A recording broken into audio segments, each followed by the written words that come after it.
the flux. So you. Why can't you just use a different The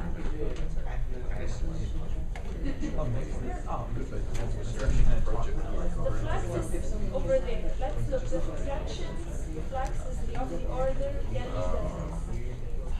so you have an expression for U. This point is always 0. So the same here.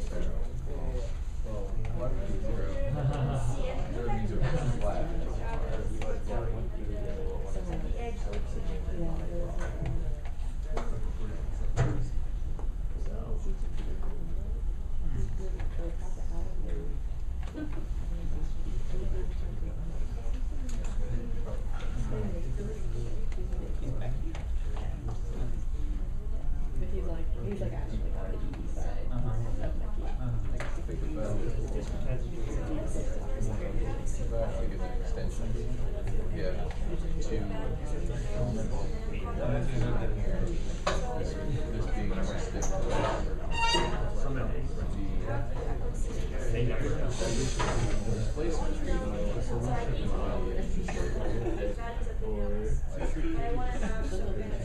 a lot greater here, but at this point right here, you can't do it. Like you can easily get a,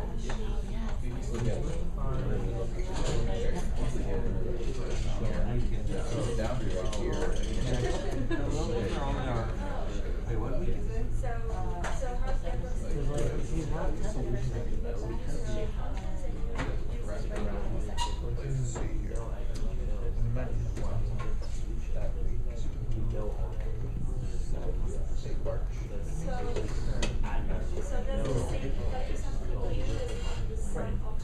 You know that.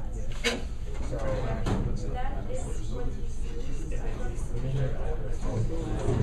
Oh, sweet. So let's add it all over. So let's say we have an expression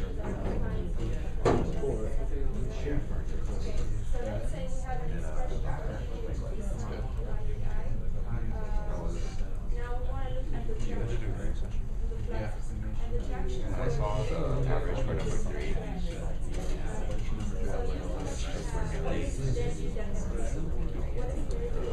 Yeah, I guess we have well, we can change that. Did you get that? No, and Out of bad. Let's see, emphasize. well, we could. That problem so much, but people still use. I felt like last time I was there was actually much more fun than I element of these.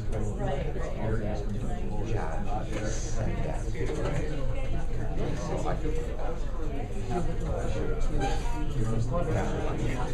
I don't understand. I don't understand how. Yeah, I wrote assuming that the airspace, because I didn't know what airspace was, and I didn't know off the top of my head like what the equation was. Yeah, I mean, yeah, the speed of sound. So I just wrote assuming it's this. No, it's joke. Like, I think it's 330 meters per second. Just change the density. Density changes with temperature. Temperature's not the same.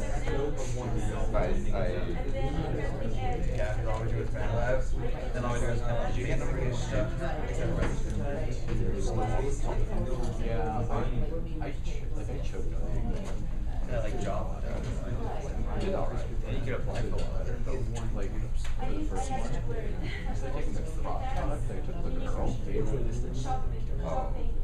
Yeah. You can try That's like this one reason where I am at. I just made it. Because I know a lot of people, a lot of people like just give them stacks of paper. I just made like an equation sheet. Because obviously the items can be continuous.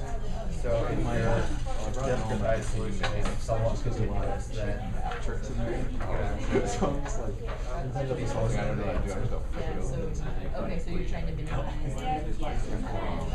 difference in the functions. the difference in the So at functions, the yeah. edge you would have the same displacement value. Well, one of the questions, when I went to No matter how big the edge is, the smaller the neighborhood. and he said in one of the questions, someone did it But what happens non-physical fashion, so like he used a different method, which was unexpected. and Zohdi 30 out of 25.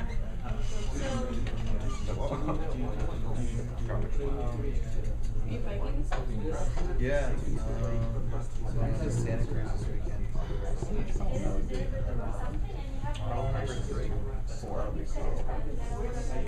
So we do the road race out of like pocket.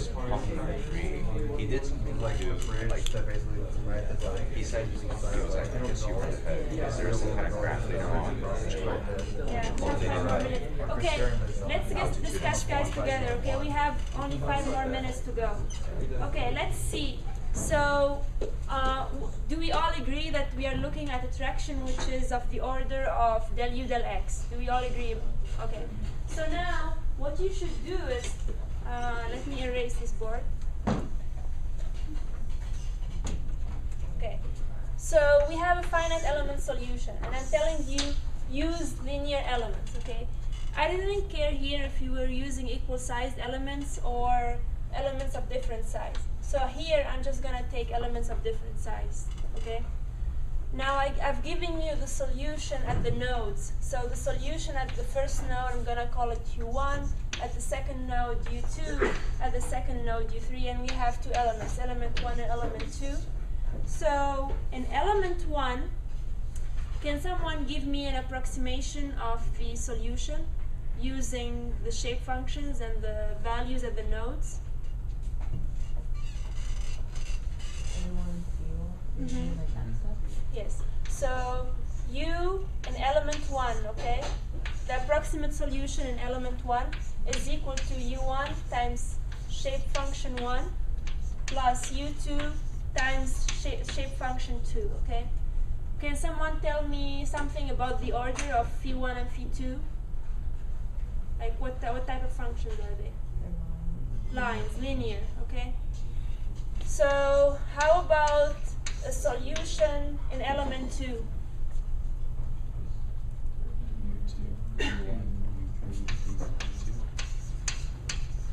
Okay, U3, Phi4. Okay, let's call them. Phi1 and Phi2 are the shape functions in element 1. Phi3 and Phi4 are the shape functions in element 2. Okay? So now we want to look at the tractions, which are the derivatives of U with respect to x. Okay? So let's look at the derivative of U1. Del U1 del x. What is that equal to? Sorry, this is a circle. Derivative of, so U1 is given by this function. What is the derivative of this function with respect to x?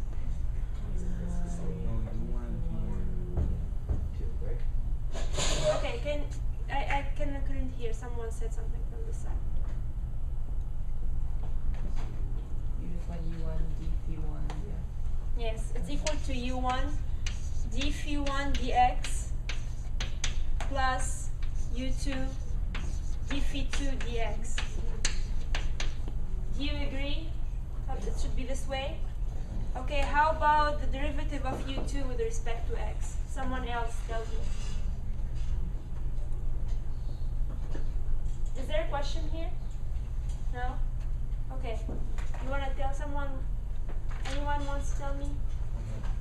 Derivative of U2 with respect to x. U2 tilde with respect to x. It's the same exact P3 and P4. Okay. Okay, I just wanted to hear that. Okay, now we have del U1 del x and we have del U2 del x.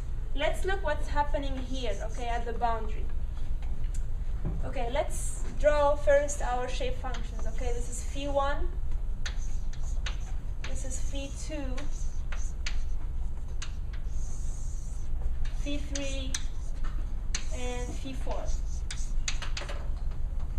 Okay, do you guys agree? Okay, so U1 del phi1 del x evaluated at 0 at this point here. Does del phi1 del x contribute at this location? Yeah, it contributes. So there is one value associated with it. How about del phi2 del x? So the del phi 2 del x gives me a constant value, right? It's the slope of phi 2. And then phi 1, del phi 1 del x is the slope of phi 1. Okay? So for del u2 del x, I need the slope of phi 3, and I need the slope of phi 4. Okay? So we have only 1 more minute. I have derived this in the solutions, but you're gonna see that the slopes are actually, there is a jump in the slope here.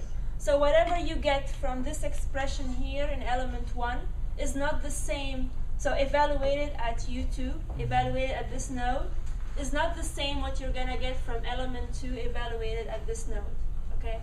So this means there is an error made in the tractions. The values are the same at the nodes. Whatever if you're looking at this element or at this element, the value U2 is the same, but the tractions are not the same. So there is a physical error happening, because in real life, when you're chopping a domain, the force is the same. Whether you're looking from each side, it should be the same force. It should be in equilibrium. But here, so do you guys remember action equal to reaction? That's not satisfied here, because the elements are practicing a force on each other, and the forces are not the same. So there is an error made, and you can monitor that error by calculating the jump in the tractions, and then increase your n such that that jump in tractions decreases, okay, and becomes less than a user-defined tolerance. Okay. We can talk about that next time more, or if you want in office hours, we can discuss it. So, and here we've learned another way how to check convergence by checking the tractions or the jumps in the tractions between the elements at the intersection nodes. Okay? Any questions? We are over time, so you can come ask me questions. Okay. You just say another way to solve. So, My bad. okay. If you use a quadratic element, does that eliminate some of that problem? No, you still have that problem. It's still at the Still, boundary? yes. Okay. 'Cause I was just wondering. Okay. What did you just say? Like another way to work? To monitor convergence or to check convergence Okay. is by checking the jumps and the tractions at the edges of the elements, and then increasing your number of elements until your jumps become so small, non-existent.